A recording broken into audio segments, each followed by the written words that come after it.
Second question, say true or false. The first question, the expression 8x plus 3y and 7x plus 2y cannot be added.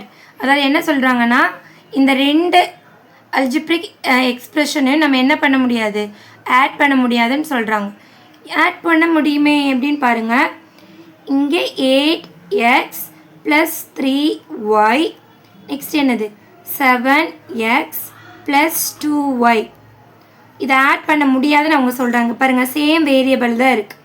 இப்போ ரெண்டுமே plus sine, ரெண்டு add பண்ணுங்க. 3 + 2 5, அந்த Y இங்கே அப்படியே எழுதிக்கலாம். Same வேரியபிளாக இருந்தால் இது ரெண்டுமே லைக் டேர்ம் அந்த ஆட் பண்ண முடியும். ஓகேவா? நெக்ஸ்ட்டு ப்ளஸ் சைனு, ரெண்டுமே சேம் வேரியபிள் லைக் டேர்மில் தான் இருக்குது. இப்போ 8 + 7 15, இந்த எக்ஸ் நீங்கள் அப்படியே எழுதலாம். ஓகேவா? இது நீங்கள் பார்த்தீங்கன்னா தெரியும், இங்கே எக்ஸ் இருக்குது, இங்கே எக்ஸ் இருக்குது, ரெண்டுமே லைக் டேர்ம். இங்கே ஒய், இங்கே ஒய், ரெண்டுமே லைக் டேர்ம். லைக் டேர்ம் இருந்தால் நம்மளால் ஆட் பண்ண முடியும். கேனாட் பி ஆடன்னு சொல்கிறாங்க. So answer falls.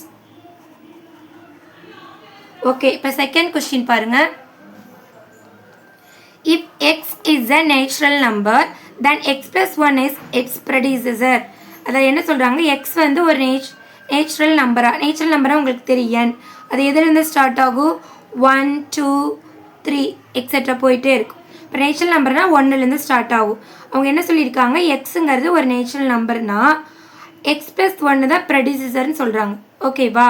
இப்போ பாருங்கள், இங்கே எக்ஸ்னு ஆரம்பிக்கிறேன்னு வச்சுக்கோங்களே, அடுத்தது என்னென்னா எக்ஸ் ப்ளஸ் 1ன்னு போகும். ஓகேவா? அடுத்தது எக்ஸ் ப்ளஸ் 2ன்னு போகும். இது வந்து எப்படி இருக்குது, நேச்சுரல் நம்பர்.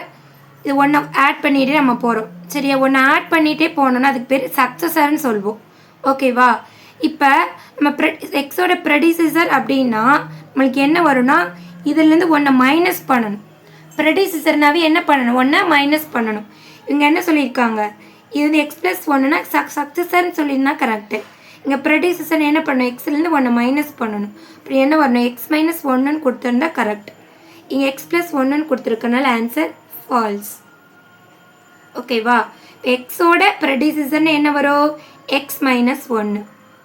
ஓகேவா? எக்ஸோட சக்ஸஸர்னா எக்ஸ் ப்ளஸ் 1. இப்போ பாருங்கள், இப்போ எனக்கு 7 இருக்குன்னு வச்சுக்கவே, 7ஓட ப்ரெடிசஸர் என்ன வரும்னா 7லேருந்து 1 மைனஸ் பண்ணிவிட்டு நம்மளுக்கு என்ன கிடச்சிரும், ப்ரெடிசஸர் கிடச்சிரும். அதே மாதிரி தான் இப்போ எக்ஸோட ப்ரெடிசஸர் என்ன, எக்ஸ்லேருந்து 1 மைனஸ் பண்ணணும். ஓகேவா? அப்போனா எக்ஸ் ப்ளஸ் 1ங்கிறது ப்ரெடிசஸ் கிடையாது, இது வந்து சக்ஸஸர் கொடுத்துருக்காங்க, அதனால ஃபால்ஸ். ஓகே, இப்போ next third one. The sum of a minus b plus c and minus a plus b minus c is 0ங்கிறாங்க. ஓகேவா? அப்புறமா செக் பண்ணி பார்த்தலாமா 0 வருதானே. பாருங்கள், ஃபஸ்ட்டு ஆட் தானே பண்ண, சம்முன்னா ஆட் பண்ணணும். So a minus b plus c, next minus a plus b minus c, இப்போ add பண்ணணும். இப்போ பாருங்கள், சியோட அடிட்டிவ் இன்வர்ஸ் என்னது, மைனஸ் சி. அப்போனா ஒரு நம்பரோட அடிட்டிவ் இன்வர்ஸ் வந்துச்சுன்னா ஆன்சர் என்ன வரும், 0 தான் வரும். ஓகே, இங்கே பாரு, இங்கே மைனஸ் பியோட அடிட்டிவ் இன்வர்ஸ் ப்ளஸ் பி, அப்போனா இதுவும் 0 தான் வரும்.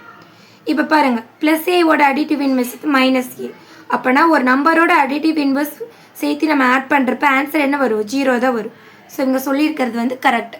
த sum of a minus b plus c and minus a plus b minus c is 0ங்கிறது என்னது, ட்ரூ தான் வரும்.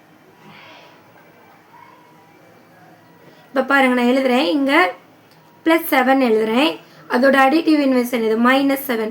ஆன்சர் என்ன வரும், ரெண்டுமே சேம் நம்பராக இருக்கணும், ரெண்டுமே டிஃபரன்ஸ் சைன் வந்து ஆன்சர் என்ன வரும், 0 வரும்.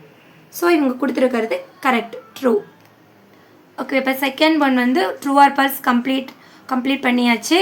இது கிளியராக புரிஞ்சிருக்கும்னு நினைக்கிறேன். Okay, thank you.